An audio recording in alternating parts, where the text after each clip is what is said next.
Hello, જય શ્રી કૃષ્ણ. મારી ચેનલમાં તમારું સ્વાગત છે. આજે આપણે બનાવીશું તલ માવા રોલ. 1 વાટકી સફેદ તલ, ગોળ પણ ભાગીને તૈયાર રાખ્યું છે ઝીણો. તલ અને માવાના રોલ બનાવવાના છે. 1 વાટકી તલ છે, તેને હવે શેકી દઈશું, થોડા બહાર રાખીશું. તલને શેકવાના છે.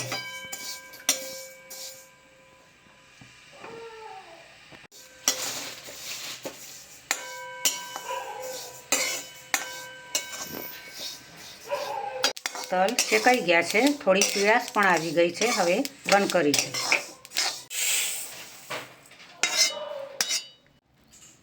બે ચમચી જેવા તલ અલગથી કાઢી લઈશું. હવે તેને ઠંડા થવા દઈશું.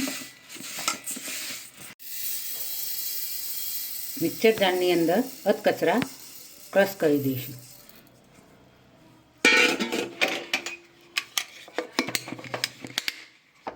એક વાટકી તલ લીધા હતા, જેટલા તલ એટલો માવો લેવાનો છે.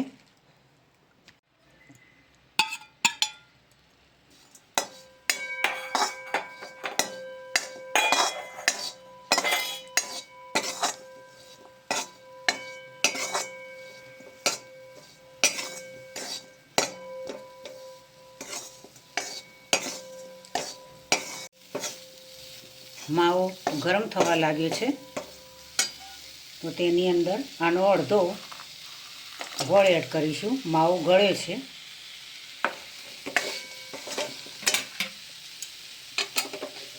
હવે હલાવતા જવાનું છે.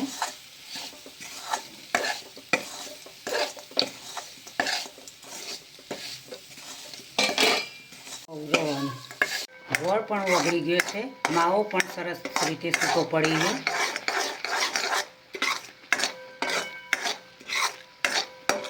હવે થોડી વાર થવા દઈશું.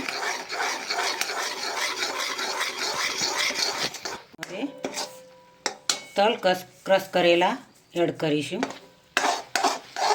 ગેસ બંધ કરી દઈશું.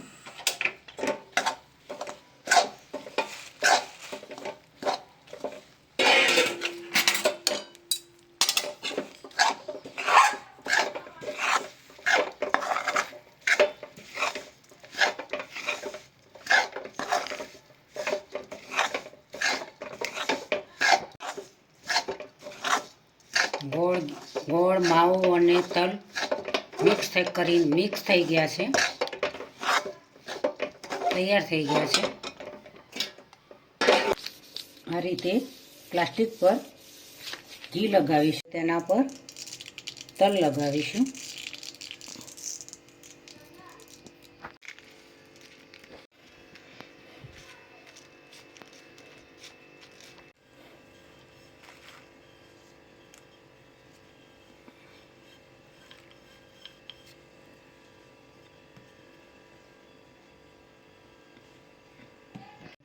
રોલિંગ કરીશું.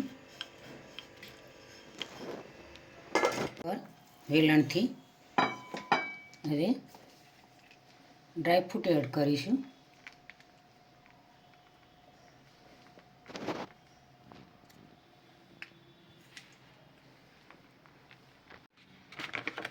રોલ વાળીશું.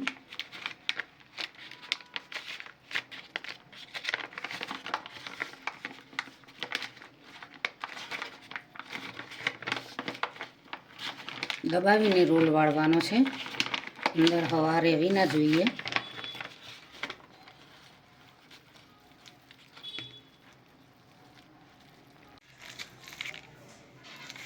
રીતે તલ લગાવીને રોલ બનાવીને તૈયાર કરી દીધો છે.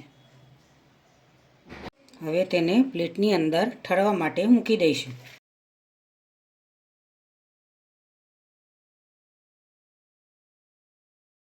આ રીતે 2 ટુકડા કરી દીધા. હવે તેના પીસ કરીશું. આ રીતે પીસ કરીશું.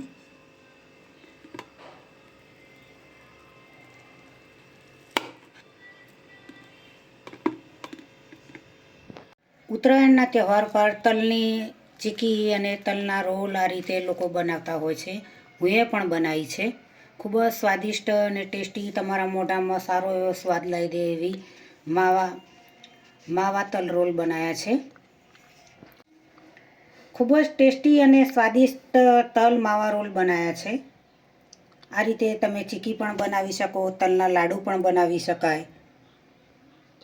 ઉત્તરાયણની તહેવાર પર મોજ માણવાની ખૂબ જ મજા આવે સારી સારી એવી મીઠાઈઓ ખાઈને.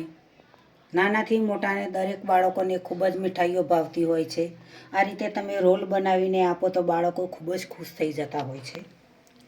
તો આજની રેસીપી મિત્રો જરૂરથી તમને મારી ગમી હશે તો મારી ચેનલને સબસ્ક્રાઈબ કરજો, મારા વિડીયોને લાઈક કરજો, શેર કરજો, બને તો કોમેન્ટ કરજો. ચલો મળીશું નવી રેસીપી સાથે. બાય.